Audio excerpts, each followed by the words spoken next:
Hello everybody and welcome to a new episode on the House on Wheels. In the previous episode you would have seen us completing the bathroom, kitchen and shower. The living room is still just an open space, but it's there nonetheless. We've also got 2 bedrooms, an autonomous heater, water supply, and today we'll be testing everything for the first time. We'll embark on a small-scale expedition. Meanwhile, you get yourselves comfy and let's get this show on the road.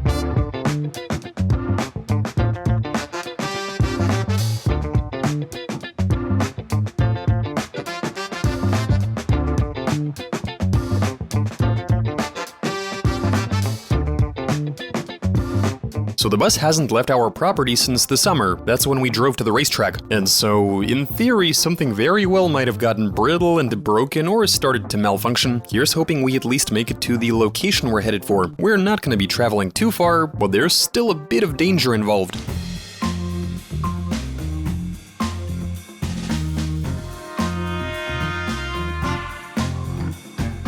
And the excursion begins. Closing the doors, all passengers take a seat.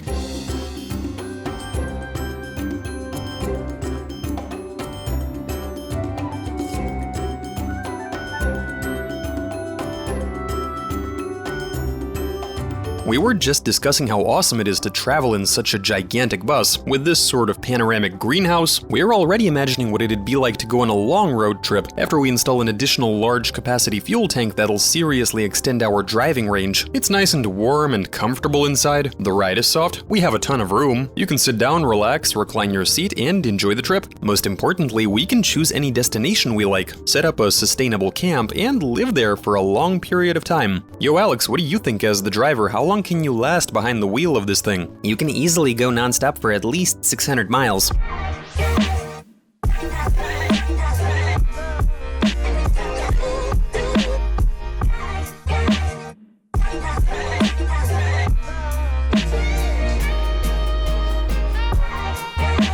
I feel as if the air system is frozen. We keep losing air. As far as I'm aware, you need to fill the air system in a machine like this with ethanol. Right now, something might have frozen due to the cold weather. See how the needle is in the red and continuing to go down? We've got a red warning light for the brakes. So we're ending the trip? We'll keep going. It goes up when I smash the gas. It has to be the frozen air. Also, we've got air leaking somewhere in this area next to the door. The problems are starting to pile up. Good thing we didn't drive too far from the garage. We're not like hundreds of miles away. I remember Yegor suggesting we go to the White Sea. No way, man. The first trip has to be short range. Our expert engineer looks exhausted. He's restoring his energy knowing that this is not gonna be easy. I mean this trip. He might not get any sleep tonight.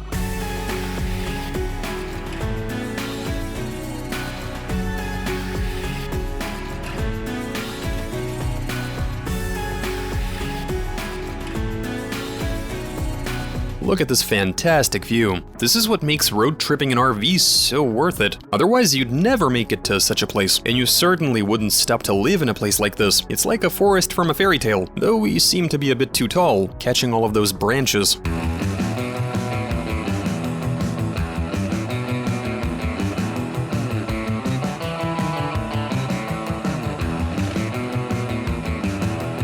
Okay, so the doors are popping open. Right away, we learn that additional reinforcement is needed. Those are some horrible noises. To the left!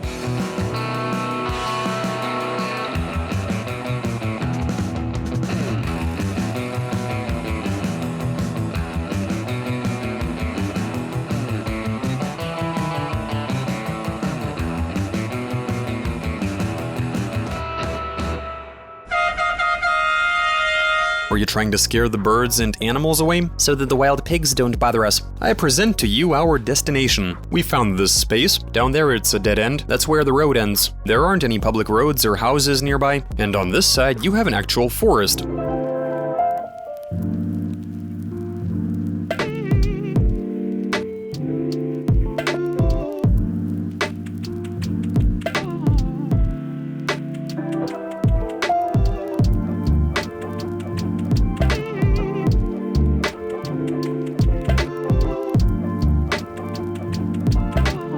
Now I'd like to show you the view through the bedroom window. the sort of conditions you can surround yourself with. So here's the first VIP room, where you've got a huge panoramic window, a bed, and a fantastic view. We'll set up a space for partying right here. The guys are already out there shoveling. They're gathering wood to light up the furnace. You know, the thought literally just occurred to me, but it's really convenient to have a passage between the two bedrooms, meaning you can climb from one to the other while bypassing the floor. We've got a nice view out through here too. A forest, the sun in the sky. We've got some nice weather with clear skies. It is a bit chilly, but nothing too severe. Too bad we couldn't remove this window tint. Plus I'm confused as to why this window gets fogged up when none of the others do.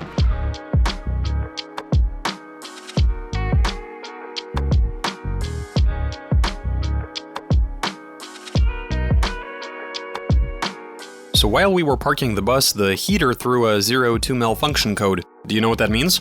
I'm trying to find out. No combustion, check intake, exhaust, fuel supply, spark plug sensor. I love these codes that tell you to check everything. But the man has come prepared. You seem to be serious about all of this. Did you see how much snow is out there? What a convenient porthole for firewood. We open the door and immediately gain access to the dirty water. Here we'll have the clean water container. We can place the furnace right down here. You can get it running from here, it won't take up any cabin space, and that'll help keep the cabin clean. I think you're right. The warm air makes it upwards, plus it'll keep the hardware from freezing. It's definitely worth considering. This'll make a really good spot for it. So the bus is parked over there, and right here it's the end of the line. None of these roads lead anywhere. This is where they end. We wanted to back it up to here initially, but that over there is a difficult turn we might be unable to navigate, so we'll keep it there for now.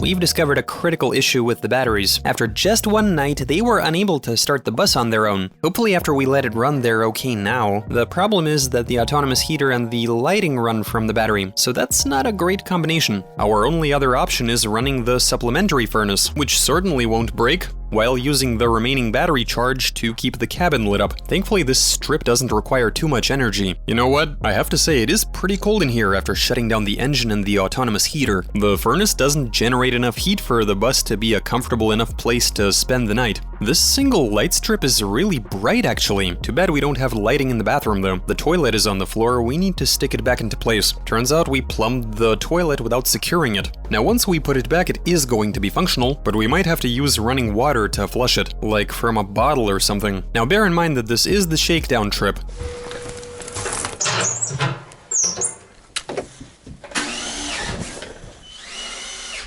Clearly we could do with a few magnets here to keep these doors in place. I mean look, we are parked at a slight angle and we've already got doors swinging open. Same thing with this door. We are keeping the bedroom doors open to let some heat in. Otherwise it'll be freezing cold in there. We are currently lacking a door that would separate the cabin and the cargo bay. We are losing a ton of heat in this area, which is something we're going to have to tend to. Right here we've set up a makeshift table, a couple of stools. Maybe we should just remove these, swing them to face the living room. Yeah, we can install them the other way around. Someone is making good use of the closet. The shelf seems to be a bit too low. Well, yeah, but otherwise we wouldn't have two sections. There was really no way to get this bar up any higher. You know what I think? We could really use a second closet. It's just that we have too much stuff. At the start, we needed to accommodate a couple of backpacks, sleeping bags, boots, and so on. We do not have enough storage for stuff like that. We're out on a one-day trip and we still don't have enough storage space. What about if you're out for a week? We'll have a few sofas right here where you can store stuff, like in Coach on a Train where you store your things under your bed.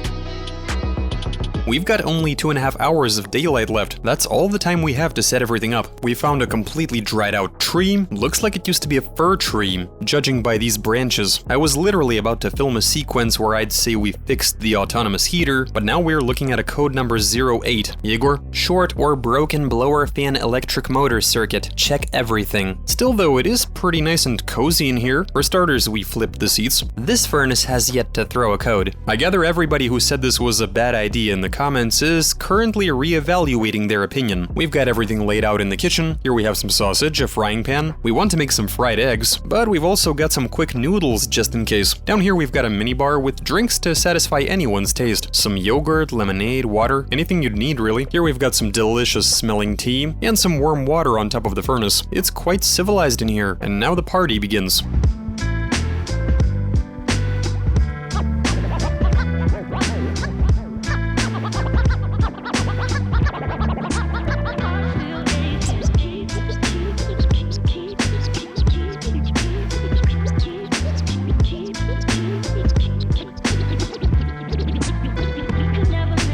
If we open the ventilation hatch, that'll give us a pretty amazing view. However, it is gonna get cold. We'll leave it slightly open for a bit of a draft. Now there is an issue in that when you put a frying pan onto the stove to cook something, the oil drips to that side of it, given the bus is parked at a slight angle.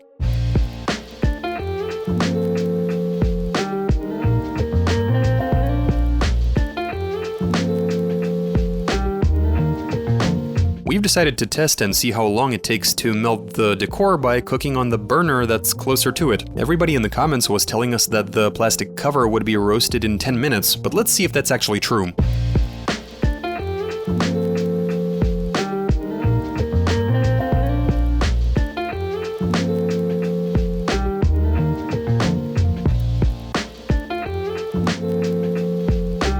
It's actually not too bad. It hasn't melted yet, though I do see a small crack. We'll carry on testing it to see how long it lasts.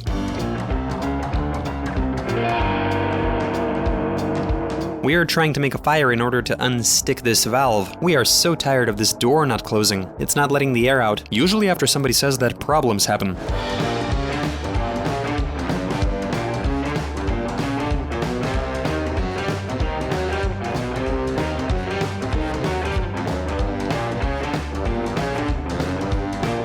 We did it, we unfroze that valve, and nothing bad even happened. How do we get inside the bus though? It'll purge the air and then… Dude, I don't have my jacket. I guess I'll have to use the cargo bay. Check to see how convenient that is. Look. The floor is really slippery. I fell right onto the chainsaw. This is something we have to tend to in order to walk around in here without slipping. Short or broken circuit in electric fan motor. Yegor is running back and forth trying to reanimate that autonomous heater which is constantly throwing codes. I guess we shouldn't have cheaped out. On the other hand, we did learn that 5 kilowatts isn't enough for us, so if this heater was about $160, then a good one is gonna set us back around… This cost like a single part from a good unit. We could have bought a good 5 kilowatt heater from the start, but right now we'd be selling it given it doesn't suit us.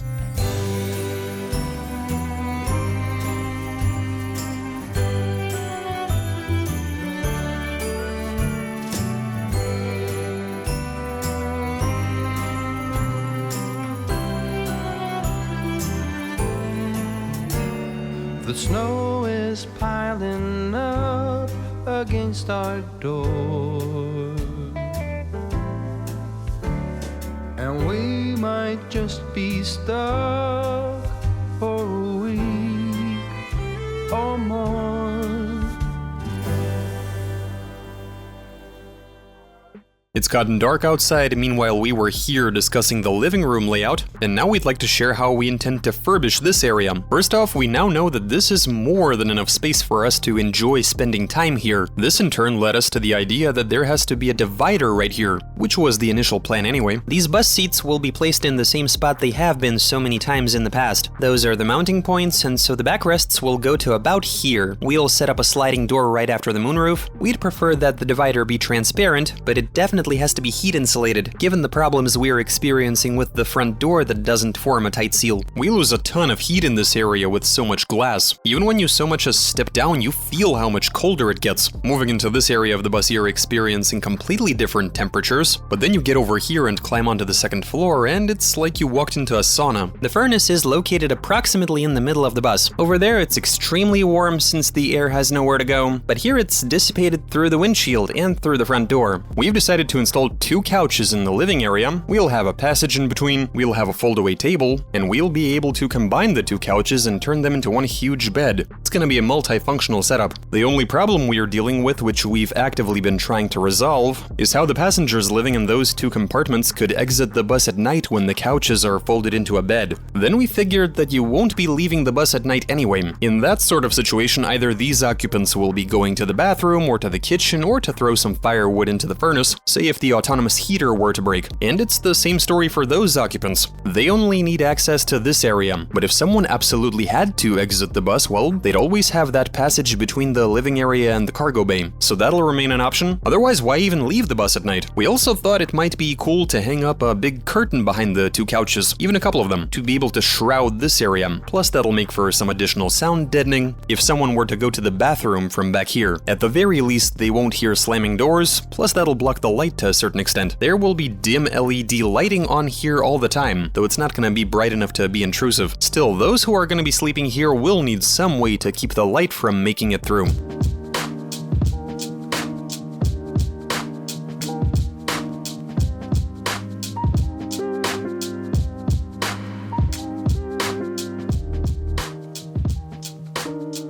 We've lost a lot of battery power and the lights have become very dim. We unsuccessfully tried to start it, so now it's time to fire up the generator and attempt to put some charge into the batteries. Do we have a fire extinguisher? We'll throw snow if something happens. It's hard to put out a gasoline fire with snow. I know.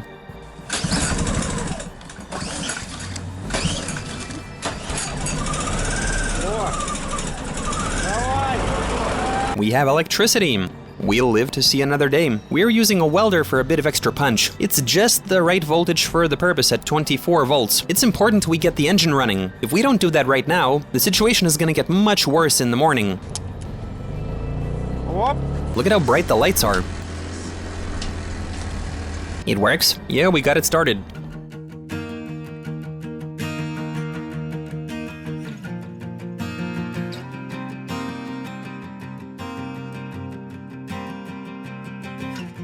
Just when we were about to go to bed, Alex spilled some water from the pot. Nah, he just made an effort to heat the floor so that we stay warm.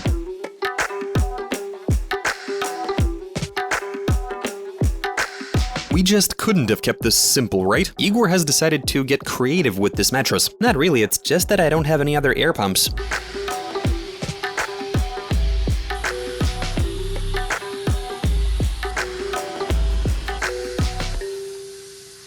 This sleeping bag is sort of a life hack. At 1 degree Celsius you're comfortable, you're still good at -2. That's the limit of comfort. And -11 is extreme. Let me check the weather forecast to see how long I can survive. -8, meaning I'm within the range. I'm seeing -12. -8 is during the day, dude. 1 degree difference isn't that much. I mean, it's as close as makes no difference. Igor's gonna be sleeping on an inflatable mattress in a sleeping bag. Alex is in the right bedroom, while me and the other Alex are sleeping in this room. 2 people should fit okay. Our camera guy made the right call by driving back home. Yeah, that was definitely the right decision. Meanwhile, we're turning off the lights.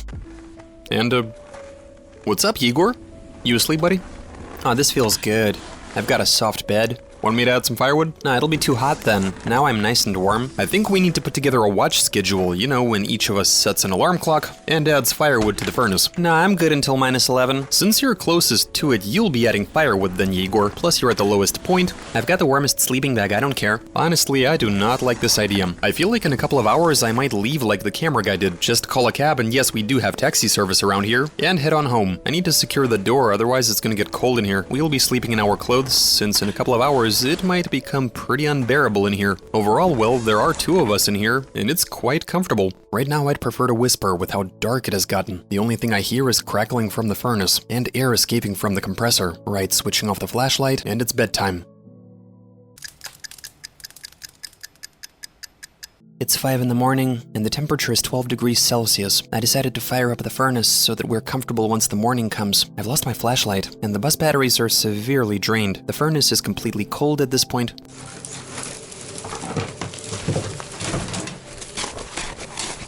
We don't have much firewood left, literally trash that we brought with us from the garage. I'll go ahead and throw that in and allow it to burn for now, which should keep us somewhat warm until about 9 to 10 in the morning.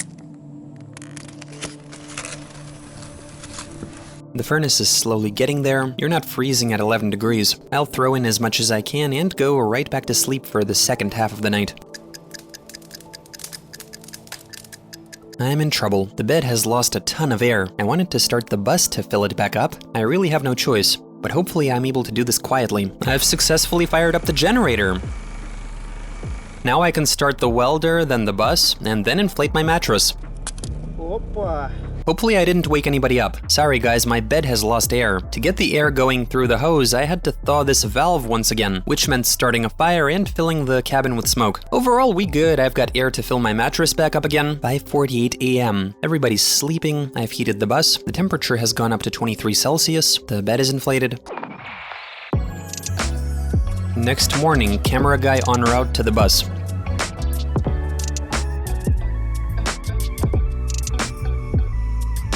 So it's the next morning, nearing sunrise. It's currently -10 outside, but the temperature did get down to -13 to 14 at night. I'm gonna go wake the guys up and see how they're doing.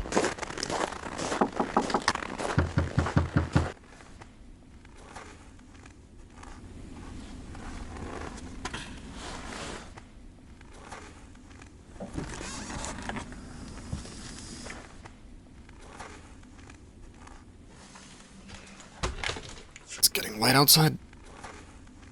It is. It's freaking cold. -10 outside, but it was as low as -14 to 15. Driving here, it was -10. You started knocking. Can you close the door?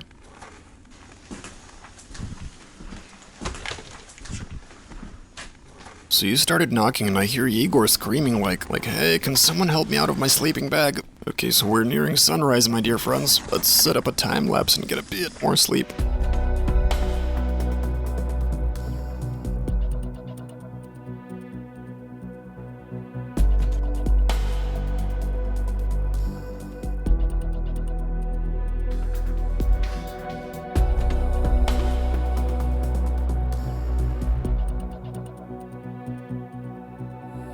How was your night? I had to start the generator to start the bus to inflate the mattress, so overall it wasn't great. I did okay. I did wake up a couple of times though. Styrofoam mattresses don't lose air. You were unable to get a good night's sleep. Meanwhile, Alex was out cold. He was very comfortable. I had to add firewood to the furnace. Morning.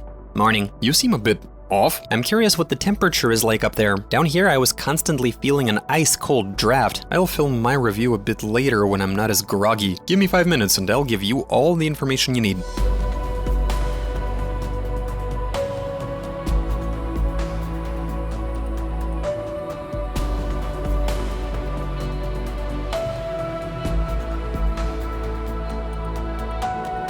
So where do we end this episode? Well, first and foremost, we've made it through. It wasn't easy, but we were able to spend the night in our house on wheels. It was a bit cold and noisy at times given the lack of sound insulation. Even when someone rolls over in the next room, it feels as if the entire bus is rocking back and forth. There are definitely a few things we need to work on. At the very least, fix the standalone heater, the lighting and battery situation, so that we don't have the engine running all the time. But that's all minute. What matters is we know how to arrange everything and that we're on the correct path. In the next few episodes, we're going to finish the living room, get all the hardware up and running, at which point we can start working on furbishing and decoration. Big thanks for tuning in, and hopefully you enjoyed watching this episode. Subscribe so you don't miss what's coming out next, like, share your thoughts in the comments, and see you soon.